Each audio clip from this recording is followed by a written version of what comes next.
الحمد للہ رب العالمین والصلاة والسلام علی حبیبہ محمد وآلہ وصحبہ اجمعین۔ اعوذ باللہ من الشیطان الرجیم، بسم اللہ الرحمن الرحیم۔ وعن عمرو بن العاص رضی اللہ تعالی عنہ قال آتیت النبی صلی اللہ علیہ وسلم فقلت ابسط یمینک ولا ابایعک۔ حضرت عمرو بن عاص رضی اللہ عنہ سے روایت ہے، وہ فرماتے ہیں میں نبی کریم صلی اللہ علیہ وسلم کی خدمت میں حاضر ہوا اور عرض کیا اپنا دانا ہاتھ آگے بڑھائیے کہ میں آپ کی بیعت کروں۔ فبسط یمینہ، آپ نے اپنا دایاں ہاتھ مبارک آگے بڑھایا۔ فقبضت یدی، تو میں نے اپنا ہاتھ پیچھے کر۔ یہ عمرو بن العاص روسا میں تھے اور بہت دانشور معروف تھے، جہاں دیدہ آدمی تھے۔ بارگاہ رسالت پناہ میں حاضر ہوئے اور عرض کی یا رسول اللہ میں بیعت کرنا چاہتا ہوں، دست شفقت بڑھائیے۔ آپ نے دست مبارک بڑھایا تو انہوں نے اپنا بڑھایا ہوا ہاتھ پیچھے کھینچ لیا۔ فقال ما لک یا عمر، حضور صلی اللہ علیہ وسلم نے فرمایا اے عمر تجھے کیا ہوا؟ مجھے عرض کیا کہ ہاتھ بڑھائیے، میں نے ہاتھ بڑھایا تو آپ نے اپنا ہاتھ پیچھے کھینچ لیا، یہ کیا ہے؟ فقلت اردت ان اشترط، تو میں نے عرض کی یا رسول اللہ میں کچھ شرط رکھنا چاہتا ہوں، بیعت تو کرنا چاہتا ہوں لیکن کوئی شرط رکھنا چاہتا ہوں۔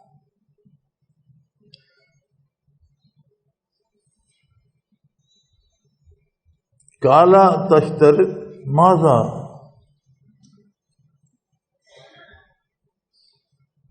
آپ نے فرمایا تو کیا شرط رکھنا چاہتا ہے؟ کون سی شرط ہے تیری؟ کس شرط پہ بیعت کرنا چاہتا ہے؟ قلت یغفر لی، تو میں نے کہا یا رسول اللہ میری شرط یہ ہے کہ میں آپ سے بیعت کی سعادت حاصل کروں اور اللہ میرے گناہ معاف کرے، میں نجات پایا، میری بخشش کی ضمانت مجھے مل جائے۔ قال ما علمت یا عمر ان الاسلام یہدم ما کان قبلہ، تو آپ صلی اللہ علیہ وسلم نے فرمایا کہ عمر تو یہ نہیں جانتا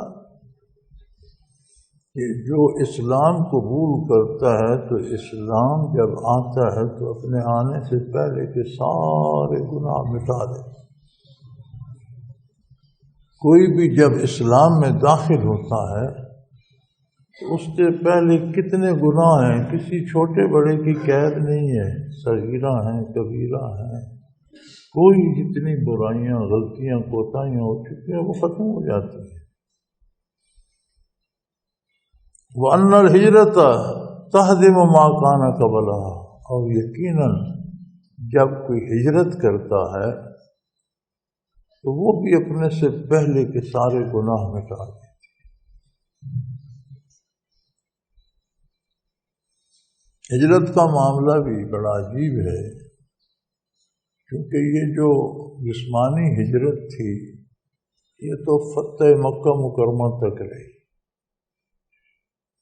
جب مکہ مکرمہ فتح ہو گیا، دارالاسلام بن گیا، تو ارشاد ہوا لا ہجرت بعد مکہ فتح ہونے کے بعد ہجرت ختم ہو۔ لیکن یہ اتنا بڑا انعام ہے کہ ہجرت اپنے سے پہلے کے سارے گناہ مٹا دیتی ہے، تو کیا فتح مکہ کے بعد ساری امت خدا نخواستہ اس سعادت سے محروم ہو گئی؟ ایسا تو نہیں ہو سکتا۔ تو علماء کرام یہاں فرماتے ہیں کہ وہ ہجرت جو مادی اور جسمانی تھی وہ تو ختم ہو گئی، لیکن ہجرت کی حقیقی صورت جو ہے کہ گناہ یا نافرمانی یا غفلت کی زندگی کو چھوڑ کر اطاعت الہی میں آ جائے، یہ ہجرت ہے۔ جو وقت ضائع کر چکا، غفلت میں ضائع ہو گیا، نافرمانی میں ضائع ہو گیا، گناہوں کی نظر ہو گیا، وہ توبہ کر کے رجوع اللہ کر کے واپس نیکی اختیار کر لے تو علماء حق فرماتے ہیں یہ ہجرت قیامت ہے۔ اور حضور کا ارشاد عالی ہے کہ ہجرت اپنے سے پہلے تمام گناہوں کو مٹا دے، اس میں کوئی قید نہیں رکھی کہ بڑا گناہ نہیں مٹے گا، چھوٹا مٹ جائے گا، یا شرک نہیں مٹے گا، یا کفر۔ فرمایا پہلے جو ہجرت سے پہلے جتنے تھے وہ مٹ جاتے۔ بات اس میں سمجھنے کی یہ ہے کہ جو ہجرت کرتا ہے اسے کیسے پتہ چلے کہ میرے گناہ مٹ گئے؟ ایسا تو بندے کو اس کے پاس کوئی نشانی، کوئی دلیل ہونی چاہیے کہ اسے ایک تسلی ہو جائے۔ اب یہ تو بڑے خوش نصیب لوگ تھے کہ یہ تو رسول اللہ صلی اللہ علیہ وسلم کی خدمت میں حاضر ہوتے اور آپ فرما دیتے، ضمانت مل جاتی، بات ختم ہو گئی۔ تو آیت تو کیا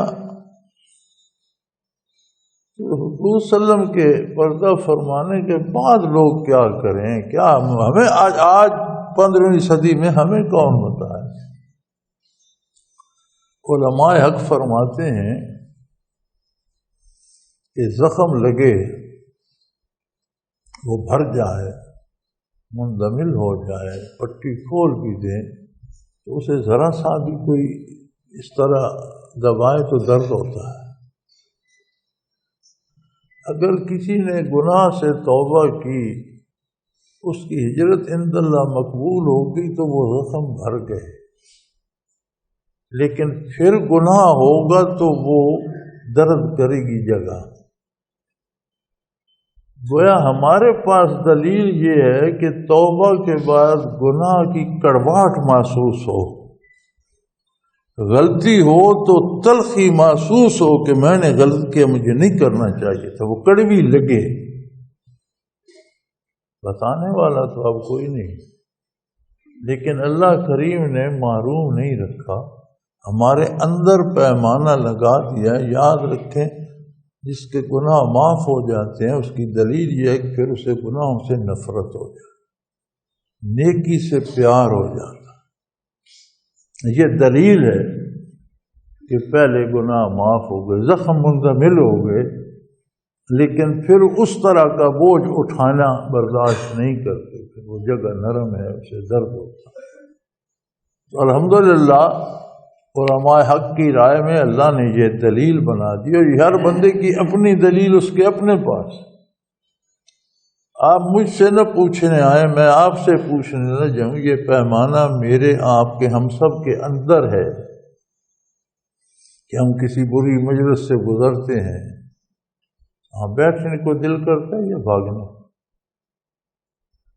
تو موقع آ جاتا ہے، ہم کہیں افسر ہیں، ہزاروں روپے رشوت آ جاتی ہے، لینے کو دل کرتا ہے یا دل پہ خوف آ جاتا ہے کہ نہیں لا حول ولا قوت، اللہ مجھے بچا، میں تو نہیں۔ اگر خوف آ گیا برائی سے تو آپ کی توبہ قبول ہو، اور اگر کیے جا رہے ہیں تو پھر تو آپ نے ڈرامہ کیا، توبہ کی، کیونکہ توبہ ہمیشہ قبول ہوتی ہے۔ یعنی اللہ کریم کی طرف سے توبہ کبھی نامقبول نہیں ہوتی، کرنے والا ڈرامہ نہ کرے، توبہ کرے۔ جو نامقبول ہوتی ہے وہ کرنے والا حقیقی توبہ نہیں کر رہا ہوتا، ڈرامہ کر رہا ہوتا۔ تو آپ صلی اللہ علیہ وسلم کا ارشاد ہے وَأَنَّ الْهِجْرَةَ تَهْدِمُ مَا كَانَ قَبْلَهَا، ہر گناہ جو ہجرت سے پہلے تھا ختم ہوتا ہے، اس چیز کا کوئی نشان نہ رہے، ایسی مٹائی جائے کہ پھر اس کا کوئی نشان باقی نہ رہے۔ اور گناہوں کو ایسا مٹا دیتی ہے ہجرت کہ ان کا کوئی ذرا سا داغ کا اثر بھی دامن مسلم پہ نہیں رہتا۔ وَأَنَّ الْحَجَّ يَهْدِمُ مَا كَانَ قَبْلَهُ، اور یہ بھی یاد رکھو جسے حج نصیب ہوتا ہے یہ آخری دوا ہے اس دار دنیا میں۔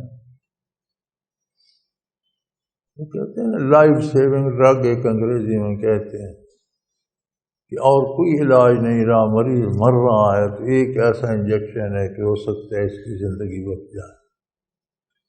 وہ بہت قیمتی دوا ہوتی، آخری علاج ہوتا ہے، اور لمبا علاج نہیں ہوتا، ایک آدمی کا ہوتا ہے۔ آج آخری علاج ہے گناہگار، لائف سیونگ ڈرگ، زندگی بچانے والی دوا۔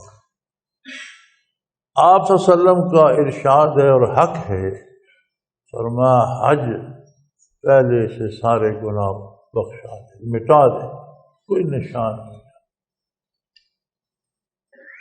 تو حاجی صاحبان کے پاس کیا دلیل ہے کہ حج مقبول ہو گیا؟ یہی کہ حج سے فارغ ہوں تو پھر نیکی پیاری لگے، گناہ سے نفرت۔ اور اگر جیسے کہتے ویسے آگے تو آپ نے حج نہیں کیا، ڈرامہ کیا ہے، سیر سپاٹا کیا ہے، کوئی خرید فروخت کے لیے گئے ہوں گے، کوئی چیزیں لانی ہوں گی، یا لوگوں کو دیکھنے دکھانے گئے ہوں گے، یا نام کے ساتھ حاجی لکھوانے کے لیے گئے، کوئی اور غرض ہوگی، کوئی دنیاوی غرض ہوگی۔ خلوص نیت سے رضائے الہی کے لیے جاتے۔ حج یوں بھی ہو رہے ہیں نا آج کل، تو ہمارا یہ لڑکا جو یہاں دارالعرفان میں ڈاکخانہ چلاتا ہے، ایک دن مجھے بتا رہا تھا کہ میں نورپور پوسٹ آفس میں ڈاک لینے گیا تو وہاں ایک بندہ بیٹھا تھا، اس کا جمع تھے پیسے اس میں ڈاکخانے میں۔ لوگ زیادہ بینک سے زیادہ ڈاکخانے میں جمع کراتے ہیں، کہتے ہیں وہ سود اس کی نسبت زیادہ دیتے ہیں، اللہ جانے اس میں حقیقت کتنی ہے، لیکن کہتے ہیں کہ ڈاکخانے والے سود زیادہ دیتے۔ تو وہ ڈاکخانے والے سے کہہ رہا تھا کہ میرا حساب کرو سود کا، اور جتنا سود بنتا ہے مجھے دے دو۔ اس میں تو بہت سی رقم بنتی ہے، 2-2.5-3 لاکھ روپیہ بنتا ہے، تو اتنے پیسے کیا کرو گے؟ کہ میں نے حج کی درخواست کی۔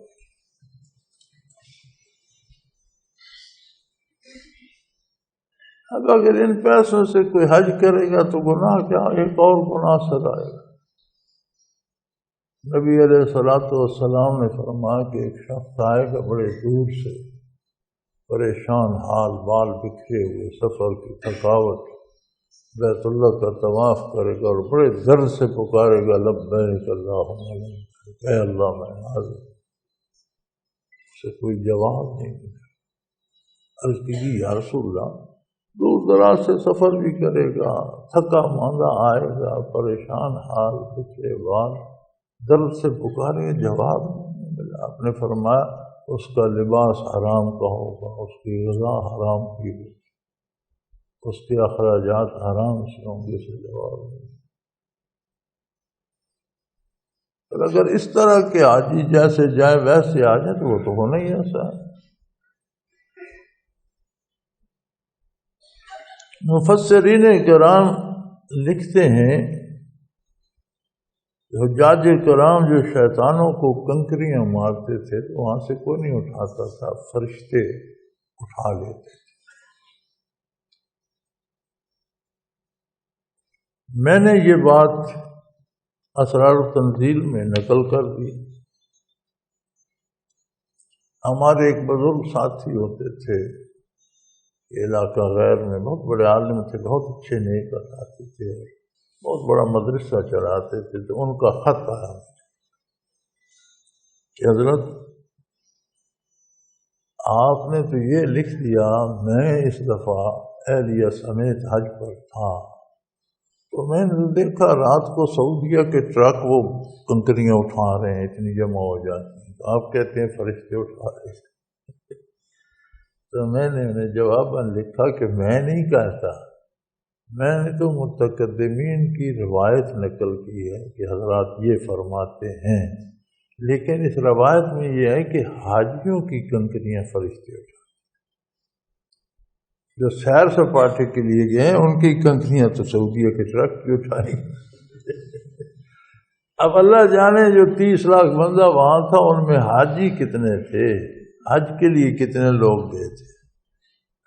اب جو وہاں جا کے ارکان کی پرواہ ہی نہیں کرتے،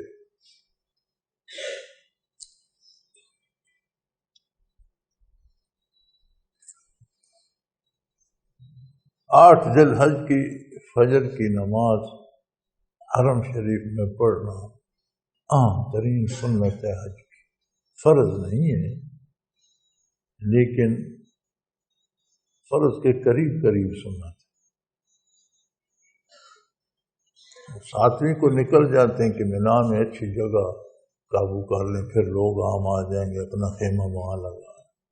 تو بھئی یہ کیوں چھوڑ دیا رکن؟ جی یہ رکن نہیں ہے، یہ فرض تو نہیں ہے، نہ سنت ہے۔ خدا کے بندے اگر حج پر جا کر بھی سنتیں چھوڑنی ہیں تو جانے کی کیا ضرورت ہے؟ اس لیے آپ ایک رکن چھوڑ دیں کہ یہ فرض نہیں ہے سنت ہے، کیا فائدہ؟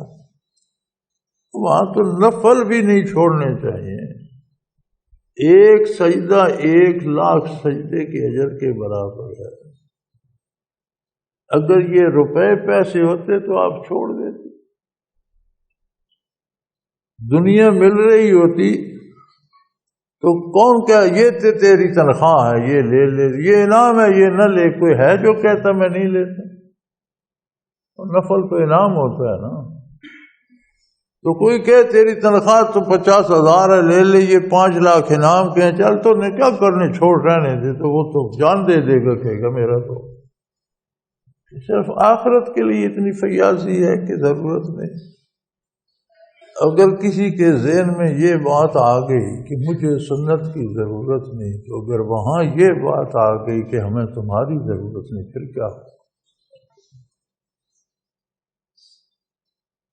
دیکھنا تو یہ ہے کہ تجھے سنت کی ضرورت نہیں، اگر صاحب سنت نے کہہ دیا، وہ نہیں فرماتے، وہ بہت قریب ہے، لیکن اگر انہوں نے کہہ دیا کہ مجھے تیری ضرورت نہیں، پھر کیا ہوگا؟ تو حج کو بطور حج کیا جائے تو حضور صلی اللہ علیہ وسلم فرماتے ہیں پہلے سارے گناہ۔ ایک اور حدیث شریف میں ملتا ہے بندہ ایسے ہو جاتا ہے جیسے آج دنیا میں پیدا۔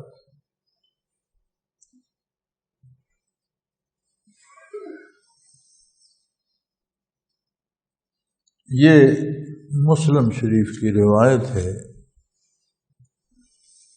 اور یہ فرماتے ہیں کہ 2 اور حدیثیں ہیں حضرت ابی ہریرہ رضی اللہ تعالی عنہ سے، جس میں ایک میں ارشاد باری ہے انا اغنی الشرکاء عن الشرک، جس میں اللہ تعالیٰ فرماتے ہیں کہ میں ہر طرح کے شرک سے مستغنی، میرے ساتھ شرک ہو نہیں سکتا، کوئی میرا شریک بن نہیں سکتا۔ لوگ ٹھہراتے بھی ہیں تو جھوٹ بولتے رہتے ہیں، واقعتاً کوئی میری ذات میں، میری صفات میں شریک ہو نہیں سکتا۔ والآخر الکبریاء ردائی، اور دوسری حدیث یہ ہے کہ بڑائی میری چادر ہے، بڑائی میرا اوڑھنا ہے، جو صرف مجھے سزاوار ہے، کسی کو بڑائی سزاوار نہیں سوائے مجھے۔ صاحب کتاب لکھتے ہیں کہ تذکرہما فی باب الریاء والکبر، انشاءاللہ تعالیٰ کہ ان حدیثوں کو ہم باب الریاء والکبر میں آگے بیان کریں گے۔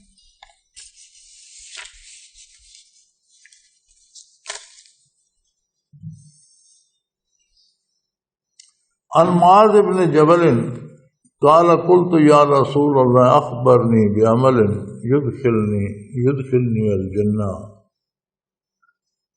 ويباعدني من النار۔ کیا عجیب لوگ تھے. اللہ نے اپنے نبی صلی اللہ علیہ وسلم کی رفاقت کے لیے خاص طور پر پیدا کی. بڑی عجیب لوگ تھے اور بڑے خوش قسمت خوش نصیب کھرے پکے مثالی انسان تھے. صرف 23 برس نزول وحی کا عرصہ ہے. ان اللہ کے بندوں نے 23 برسوں میں اتنے سوال پوچھے کہ قیامت تک کوئی سوال تشنے جواب نہیں رہا. کوئی سوال پیدا ہو تلاش کریں مل جائے گا کہ یہ سوال صحابہ نے پوچھا تھا حضور نے یہ فرمایا. اللہ ان پر کروڑوں رحمتیں نازل. حضرت معاذ بن جبل رضی اللہ تعالی عنہ فرماتے ہیں میں نے عرض کی یا رسول اللہ صلی اللہ علیہ وسلم مجھے کوئی ایسا عمل بتا دیں جس کے سبب اللہ مجھے جنت میں داخل کر دے اور دوزخ سے دور کر دے.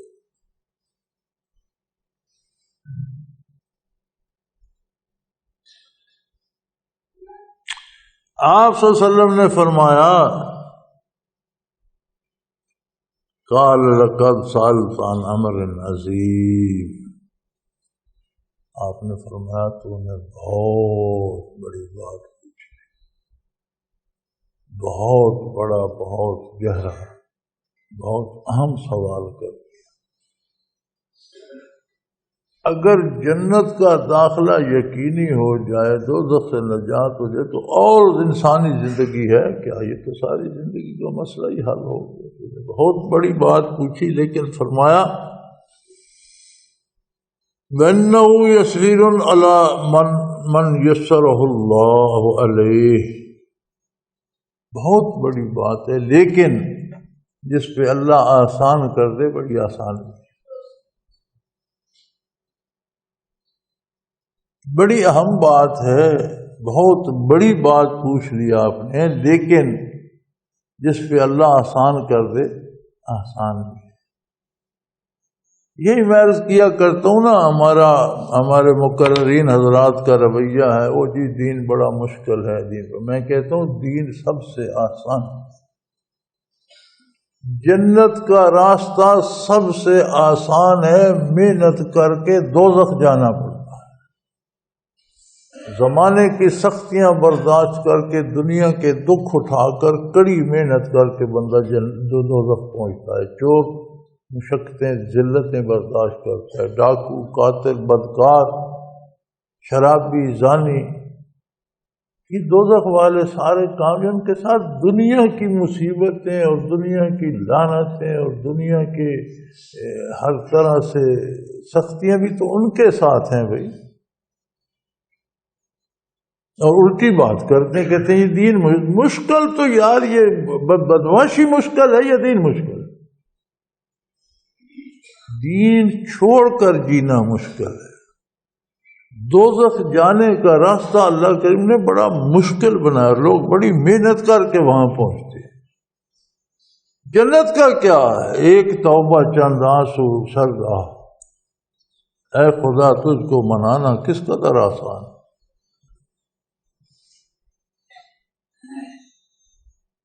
ہو چکا جو کچھ، پھر ایک صدق دل سے توبہ کر لے تو پھر معاف ہو گیا، جنت کا مستحق ہو گیا. تو یہی حضور کا ارشاد عالی، میں اسی کا ترجمہ کیا کرتا ہوں. آپ نے کہا بات تو بہت بڑی ہے لیکن جس پہ اللہ آسان کر دے سب سے آسان بات ہے.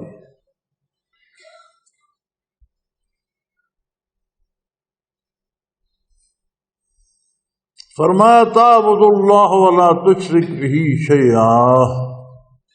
بنیادی بات جنت کا راستہ، اس کی ابتدا، وہ کہاں سے الگ ہوتا ہے، اس کی نشانی صرف اللہ کی عبادت کی جائے، کسی طرح اس کی ذات یا صفات میں کسی کو شریک نہیں. یہ بڑی عجیب بات ہے.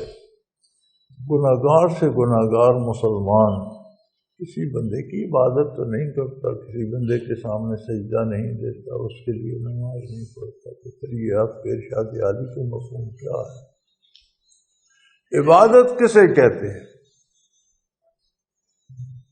صرف نماز، روزہ، حج، زکوٰۃ کی عبادت نہیں ہے۔ ہر وہ کام جو نفع کی امید پر اور نقصان کے ڈر سے کیا جائے، کوئی بات نہیں۔ اللہ کی اطاعت اس امید پر کہ مجھ پر رحم فرمائے گا، نافرمانی اس ڈر سے کہ اللہ کریم ناراض ہوں گے، یہی عبادت۔ اب یہ چیز اگر ہم دوسری طرف لے جائیں، ایک بندہ کہتا ہے میرے لیے چوری کر لو، یہ رشوت لے لو، یہ برائی کر لو، ہم کہتے ہیں یار کام تو اچھا تو نہیں ہے، نہیں کروں گا تو یہ بندہ ناراض ہوگا اور اس کی ناراضگی مجھے نقصان دے گی، کروں گا تو یہ خوش ہوگا، اس کی خوشی مجھے فائدہ دے گی، امید ہے مجھ پر مہربانی کرے، تو پھر اور عبادت کس چیز کو ہو گئی نا؟ غیر اللہ کی عبادت، شرک تو ہو گیا نا۔ یہ عبادت تلاش کریں کون نہیں کرتا۔ یہ کوئی نہیں کہ کسی بندے کی طرف کو منہ کر کے دو رکعت نفل پڑے اس کے، ایسا کوئی نہیں کرتا، لیکن نفع کی امید یا نقصان کے ڈر سے حکم الہی کو چھوڑ کر غیر اللہ کی بات، ہاں اللہ کا حکم ہے جہاں امیر کی اطاعت کرو، لیکن جہاں جھگڑا ردوہ الی اللہ و الی رسول، جہاں بات شبہ میں پڑ جائے کہ یہ اللہ رسول کی بات ہے یا امیر کی ذاتی رائے ہے، تو بات واپس لے آؤ بارگاہ رسالت، وہاں سے ثابت ہے تو اللہ کی بات ہے، وہاں سے ثابت نہیں ہے تو ماننا ضروری نہیں ہے۔ امیر بھی ایک انتظامی افسر، ایک نمائندہ ہے جو اللہ کا حکم اور اللہ کے نبی کی بات ہم سے منوانے کا اختیار رکھتا ہے، ذاتی رائے نہیں چھوڑ سکتا۔ جہاں جھگڑا ہو جائے آپ سمجھیں کہ نہیں یہ ذاتی بات منوانا چاہتا ہے تو فردوہ الی اللہ و الی رسول، بارگاہ رسالت میں آ جاؤ، اللہ کی بارگاہ میں پیش کرو۔ تو فرمایا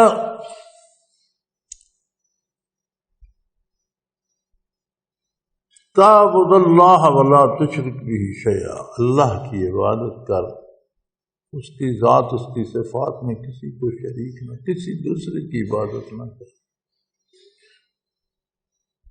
وَتُقِیمَ الصَّلَاۃَ،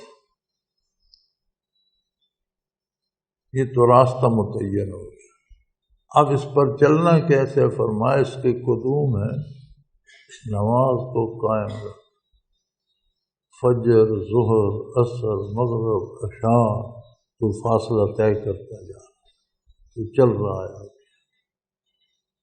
تو قیم الصلاۃ، نماز کو قائم رکھ۔ قائم کرنے کا مطلب یہ ہے کہ ایک تو بنیادی طور پر اس کے سارے ارکان کا تحفظ کیا جائے، اوقات کا، لباس کے پاک ہونے کا، وجود کے پاک ہونے کا، وضو کا، پھر زیادہ بہتر صورت جماعت نصیب ہو جائے، مسجد نصیب ہو جائے، نہیں تو جہاں اکیلے پڑھ لے اتنی ساری مسجد ہے۔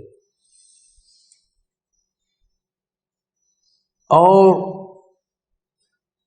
دوسرے بے نمازیوں کو دیکھ کر اپنی تو نماز نہ چھوڑ دے، بلکہ تیری نماز ایسی قائم ہو کہ دوسرے بھی شاید تیری نقل کریں، دوسرے تو اسے نمازی۔ اقامت صلاۃ یہ ہے کہ ماحول کو تو نماز کی طرف، تیری وجہ سے اور لوگ نمازی ہوئے، یہ نہ ہو کہ تو دوسروں کو دیکھ کر اپنی نمازیں چھوڑ دے۔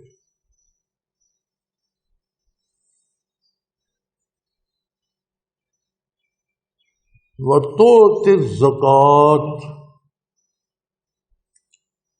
زکوٰۃ باقاعدگی سے دے۔ یہ تو اعمال ہو گئے روزمرہ کے کہ جب باقاعدگی سے نماز پڑھتا ہے تو پھر لین دین میں غلطی کیوں کرے گا؟ جب باقاعدگی سے اللہ کی بارگاہ میں حاضری دیتا ہے تو فوش کلامی کیوں کرے گا؟ جب باقاعدگی سے اللہ کی بارگاہ میں دن میں 5 بار حاضری دیتا ہے تو خلاف سنت یا احکام الہی کی خلافت کی، ابھی فارغ ہوا، ابھی پھر واپس بارگاہ الہی میں جانا ہے، تو اس درمیانی تھوڑے وقت میں نافرمانی کیوں کرے گا؟ لیکن مال بڑا دل میں کھب جاتا ہے۔ فرمایا اس کی ہر سال باقاعدہ زکوٰۃ دے، تاکہ تجھے پتہ ہو کہ مال تیرا نہیں، تیرے پاس امانت ہے، مال اس کا ہے۔ اس کا حکم ہے کہ 39 تو کھا جا، 40 میں سے ایک میرے نام پہ خرچ، یہ پتہ رہے کہ مال میرا ہے۔ وتصوم رمضان، رمضان المبارک کے روزے رکھ کہ تجھے احساس ہو جائے کہ کائنات میں میرا اپنا کچھ بھی نہیں، جو گھونٹ پانی کا پیتا ہوں یہ بھی اس کا ہے، اس نے روک دیا تو نہیں پی سکتا، جو لقمہ کھاتا ہوں اس کا، جو زوج عطا کی اس نے عطا، میرا اپنا کچھ نہیں ہے، سب اس کا ہے۔ وہ اجازت دے گا تو استعمال ہوں گی چیزیں، اجازت جب اس نے روک دیا روک۔ اور اہلیت و استعداد پیدا کر انوارات و برکات کو قبول کرنے کی، کیونکہ رمضان تزکیہ کر دیتا ہے مادی طور پر بدن کا بھی، صفات ملکوتی ہیں، نہ کھانا نہ پینا، فرشتوں جیسے اوصاف پیدا ہو جاتے۔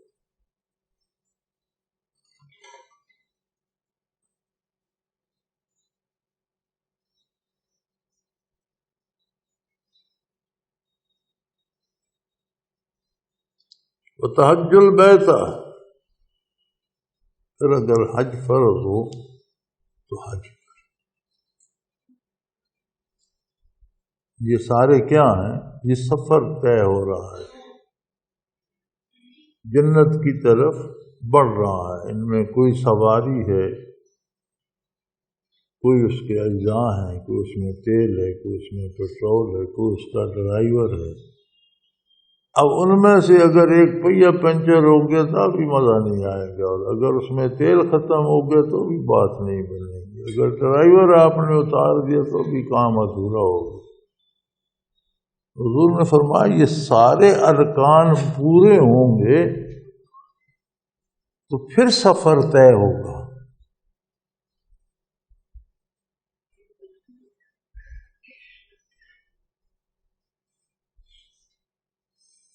ثم قال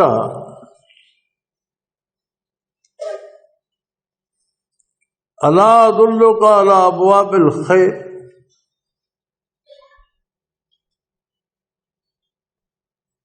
فرمایا میں آپ کو نیکی کے دروازے میں بتا دوں، یہ در کیسے کھلتے ہیں، کہاں سے کھلتے ہیں کہاں، نیکی میں بندہ کہاں سے داخل ہو سکتا ہے۔ الصوم جنہ، فرمایا باب خیر یہ ہے کہ روزہ ڈھال ہے، تیر تلوار کوئی جان لینے والی زخم لگانے والی چیز جو آتی ہے ڈھال اس کو روکتی ہے، تحفظ۔ فرمایا سارا سال شیطان نے جو وار کرنے ہیں، ایک مہینے کے روزے اگر روزے رکھے جائیں اور وہ مقبول ہوں تو پورا سال ڈھال کی طرح حفاظت کرتے۔ تو اپنے رمضان کا امتحان بھی یہی ہے کہ رمضان شریف سے مجھ میں کیا مثبت تبدیلی آئی، گناہوں سے مجھے تحفظ مل گیا تو پھر میرا رمضان ہے، اور اگر شوال کا چاند نظر آیا اور میں پھر پہلے جیسا ہی ہو گیا تو میں نے ایکٹنگ ہی کی ہے، پھر تکلیف ہی اٹھائی ہے، بھوک پیاس ہی بھگتی ہے، ملا تو کچھ نہیں۔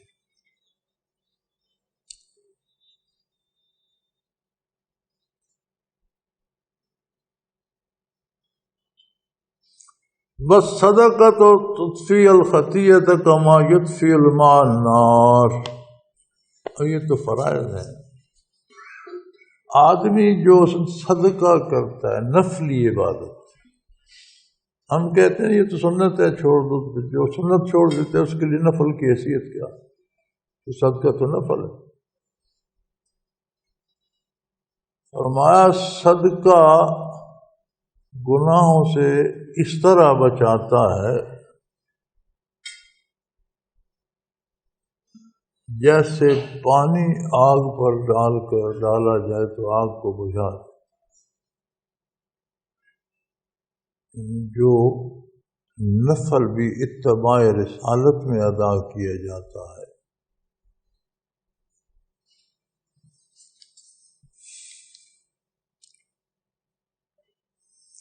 مجھے یاد نہیں غالباً حضرت ابن عمر رضی اللہ عنہ تھے یا کون تھے، صحابی تھے، مجھے یاد نہیں ہے صحیح نام۔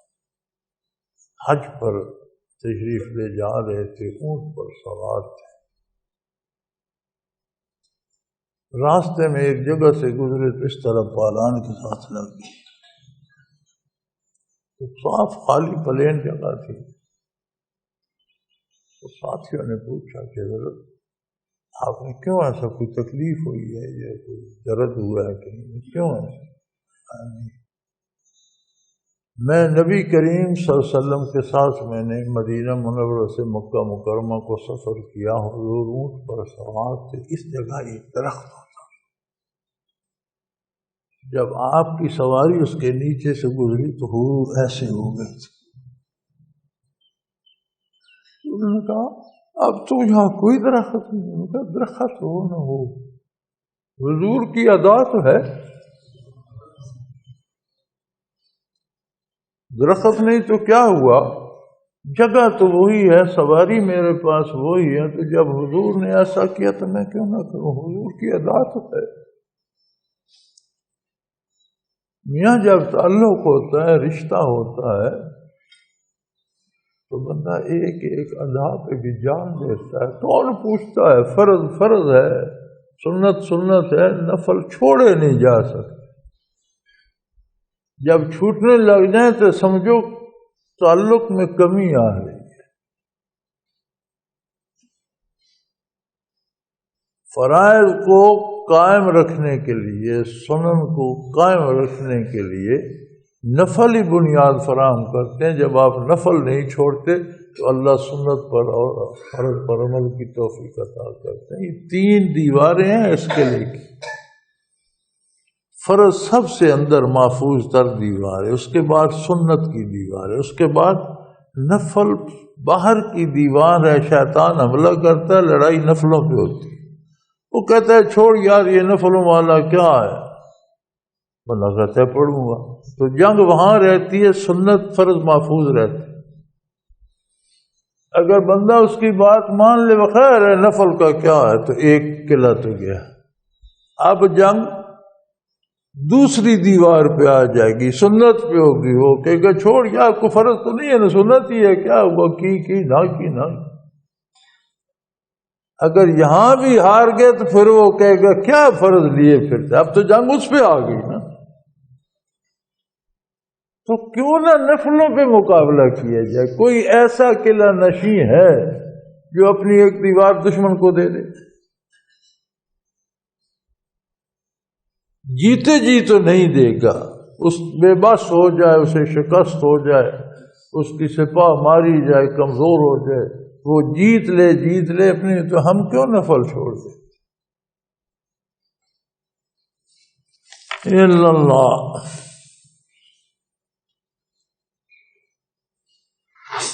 فرمایا صدقہ گناہوں کو ایسے مٹاتا ہے جیسے آگ پر پانی ڈالا جائے تو وہ مٹ جاتی ہے۔ وصلاۃ الرجل فی جوف اللیل،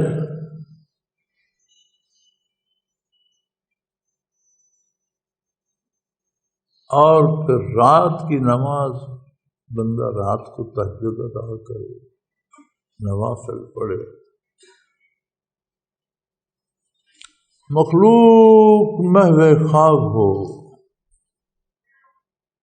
اندھیرا چھایا ہو یا چاندنی چاند کی ہو، صرف ہواؤں کی سرسراہٹ ہو، خاموش فضائیں ہوں، اور اٹھ کر اللہ کی بارگاہ میں سجدہ ریز ہو، اللہ کو بہت مانگو، بڑی پسندیدہ بات۔ ثم تلا فتجافى جنوبهم عن المضاجع حتى بلغ جاملون، پھر آپ نے یہ آیے مبارک تلاوت فرمائی کہ ان کے پہلو بستروں سے خالی ہو جاتے ہیں، اٹھ جاتے ہیں،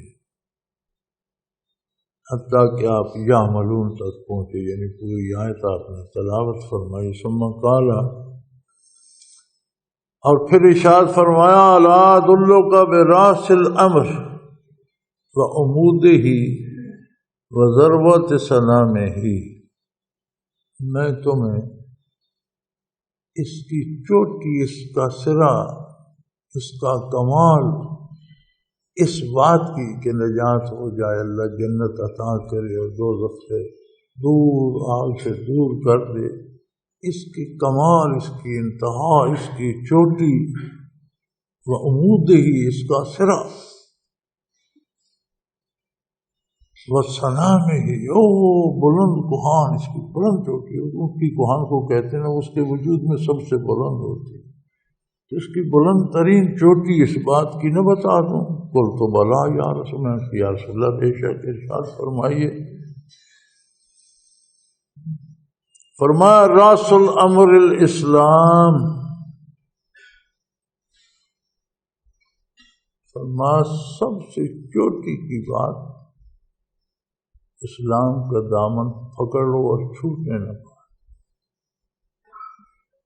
اپنی پوری زندگی میں مسلمان بن کر دکھاؤ، عملاً مسلمان، قولاً فعلاً، کماؤ مسلمان، خرچ کرو مسلمان، سفر کرو مسلمان، قیام کرو، حرکت و سکون سے پتہ چلے یہ مسلمان۔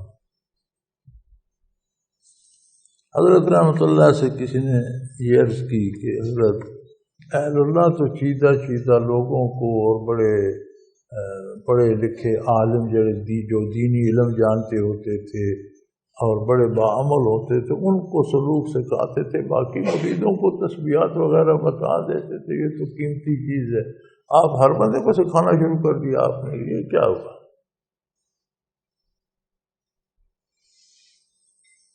حضرت نے فرمایا کہ میں جانتا ہوں کہ میں کنکر اکٹھے کر رہا ہوں، کہ مجھے پتہ ہے، میں یہ بھی جانتا ہوں کہ ان کنکروں سے مجھ سے باجدید مستانی کوئی نہیں بنے، لیکن میں چاہتا یہ ہوں کہ اس راہ پہ لگ کر کچھ لوگ تو ایسے ہو جائے جنہیں دیکھ کر کہا جا سکے کہ ایسے مسلمان ہوتے تھے، کہ اس دور میں تو مسلمان اور کافر، مرد عورت میں تمیز نہیں رہی، پتہ نہیں چلتا مرد ہے عورت ہے، پتہ نہیں چلتا مسلمان ہے کافر ہے، پتہ نہیں چلتا عیسائی ہے یہودی ہے مسلمان ہے، ہولیے بھی ایک جیسے، لباس بھی ایک جیسے، غذا بھی ایک جیسی، کرتوت بھی ایک جیسی۔ فرمایا میں یہ محنت اس لیے کر رہا ہوں، میں جانتا ہوں کہ یہ سارے کو باوجود مستعمی تو نہیں بن جائیں، لیکن کچھ لوگ تو ایسے بن جائیں کہ کوئی دیکھ کر کہے کہ یہ ایسے مسلمان ہو۔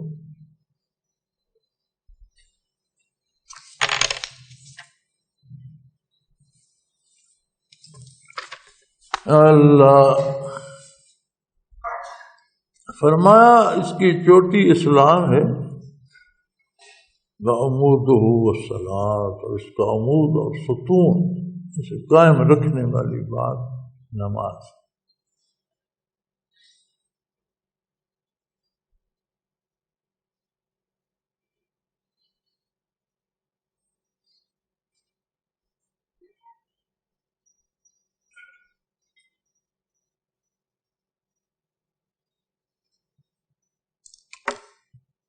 اب خدا نخواستہ اگر ہم سے نماز چھوٹ گئی، ہم نے عمارت کا قائم رکھنے والا ستون چھوڑ دیا،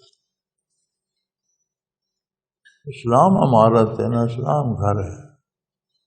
اب اس میں آپ صلی اللہ علیہ وسلم نے فرمایا عمود مرکزی ستون جو ہے وہ نماز ہے.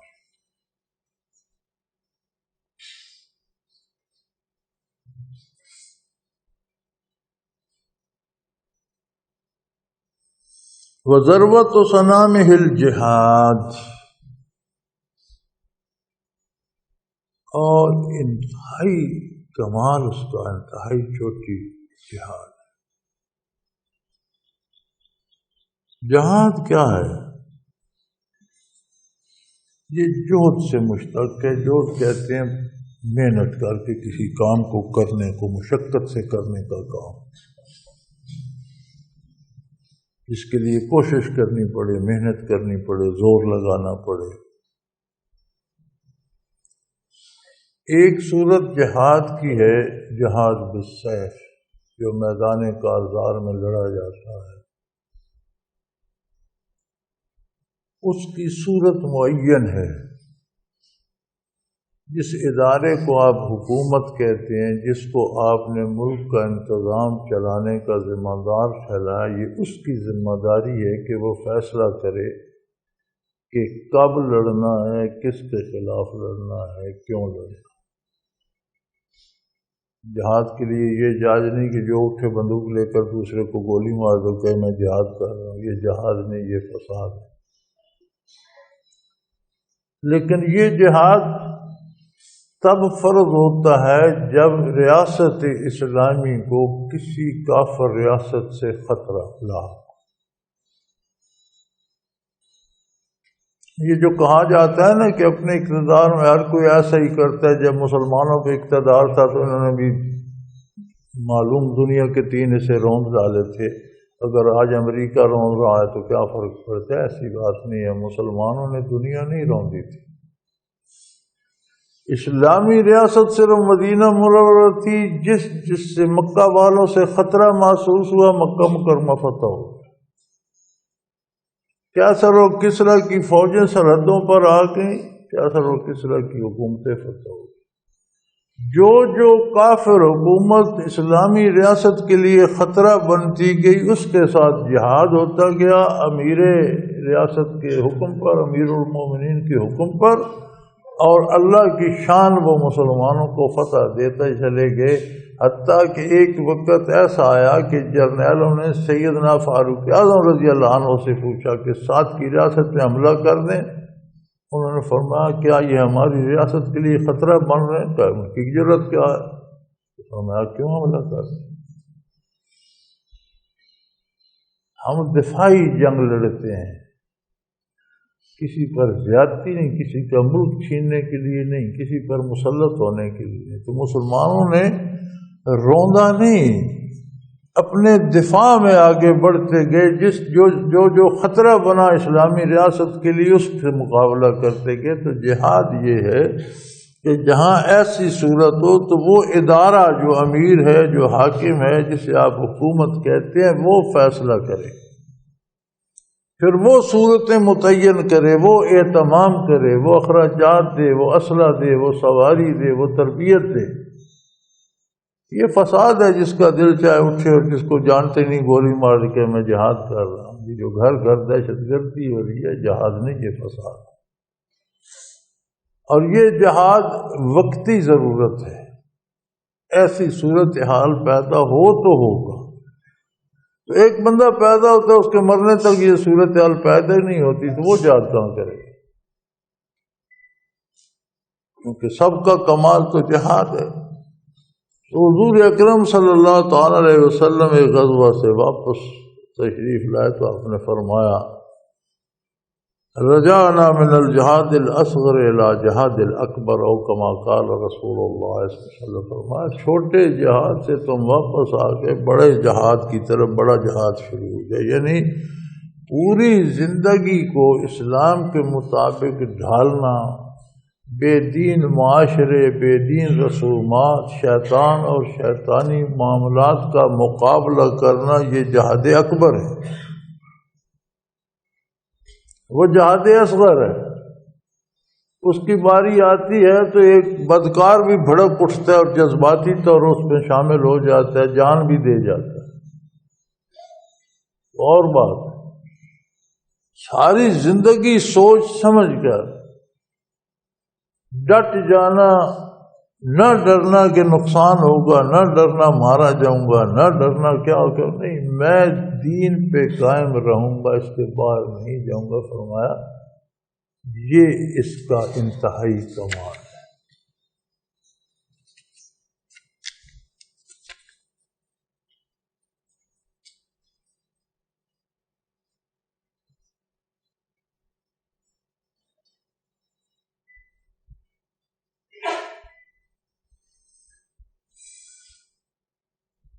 ثم قال الا اخبرک بملاک ذلک کلہ، پھر فرمایا میں تجھ کو ایک ایسے کام کی جس پر اس کا مدار ہے اس کی خبر نہ دوں؟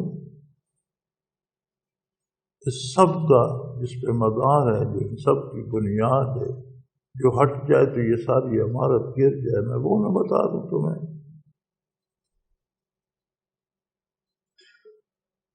قلت یا نبی اللہ، اے اللہ کے نبی ضرور ارشاد فرمائیے۔ فاخذ بلسانہ، تو آپ نے اپنے زبان مبارک کو اس طرح پکڑا اور فرمایا فکف علیک، فرمایا اس کو قابو رکھ، اس ساری نیکی کی بنیاد ہے، سب قوت ایمانی کی بنیاد ہے، سارے دین کی بنیاد ہے۔ کف علیک ھذا، اس کو قابو میں رکھ۔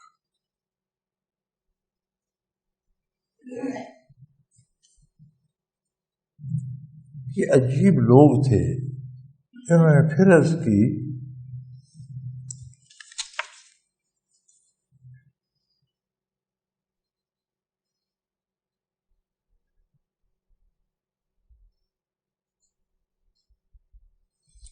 فقلت یا نبی اللہ وَإِنَّا لَمُؤَاخَذُونَ مِمَّا تَكَلَّمُوا بِهِ، میں نے پھر عرض کی یا رسول اللہ، یہ جو ہم روز باتیں کرتے ہیں اس میں بھی ہم پکڑے جائیں گے، اس کا بھی مواخذہ ہوگا، اس کی بھی پوچھ گچھ ہوگی۔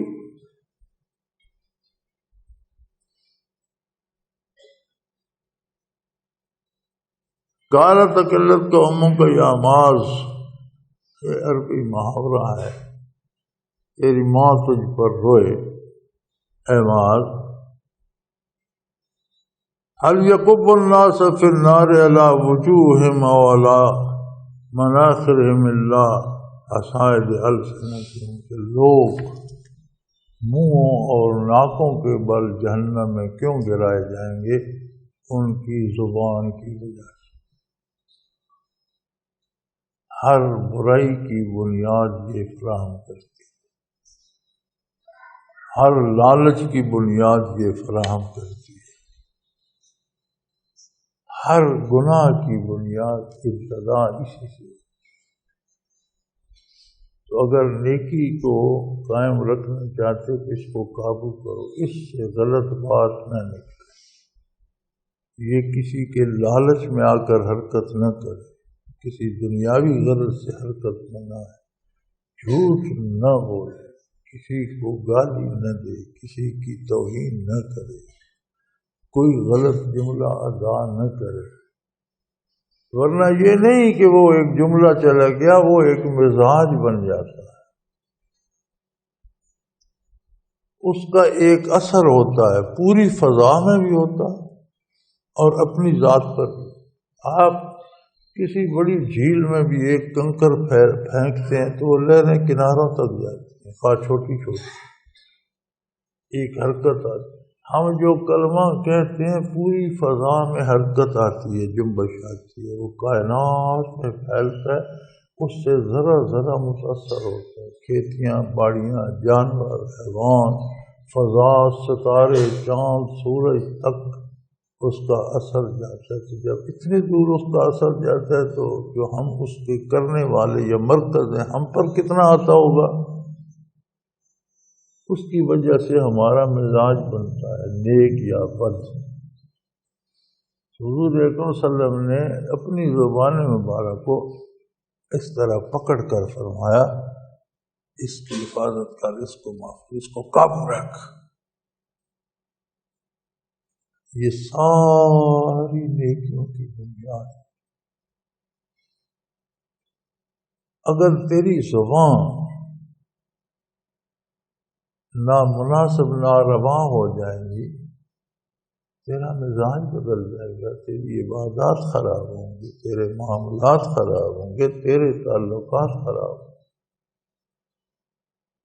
ہم دیکھتے ہیں ایک ایک جملے پر قتل عام ہو جاتا ہے، آبادیاں اجڑ جاتی ہیں، ایک ایک جملے پر بھائی بھائی کو مار دیتا ہے، ایک ایک جملے پر کیا کیا نہیں ہوتا۔ تو فرمایا آقا نام صلی اللہ علیہ وسلم نے کہ ساری باتوں کی بنیاد تیرے قابو میں ہے۔ 32 دانوں کے غلاف میں، منہ کے غلاف میں، تیرے قابو میں اللہ نے کتنی محفوظ کر، تو منہ پھاڑ کے سے کیوں استعمال کرے؟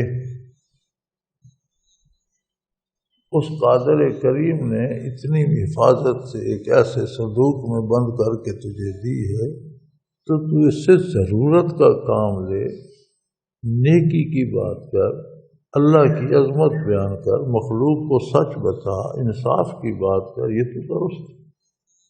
اب اس سے تیر برسانا اور اس سے گولے برسانا شروع کر دے تو جو اگلے کا نقصان ہوگا، جو رد عمل میں تجھ پہ آئے گا تباہ تو بھی ہو جائے گا۔ اگر ہمارا ایک جملہ فضا کو آلودہ کرتا ہے اور اللہ کی اتنی مخلوق کو متاثر کرتا ہے، برائی کی طرف کھینچتا ہے، تو پھر اس کا رد عمل ہم پر کتنا آنا چاہیے؟ دیکھنا تو یہ ہے نا، ہم پر رد عمل اس جملے کا نہیں آئے گا، جتنی مخلوق اس سے متاثر ہوئی ہے اس کا رد عمل پھر بات کرنے والے پر آئے گا، اس کا اپنا مزاج کتنا بگڑے گا۔ حضور اکرم صلی اللہ علیہ وسلم نے فرمایا اس کو قابو رکھ، اس کی حفاظت کر۔ وآخر دعوانا ان الحمدللہ رب العالمین۔ الحمدللہ رب العالمین والصلاة والسلام علی اللہم ربنا لا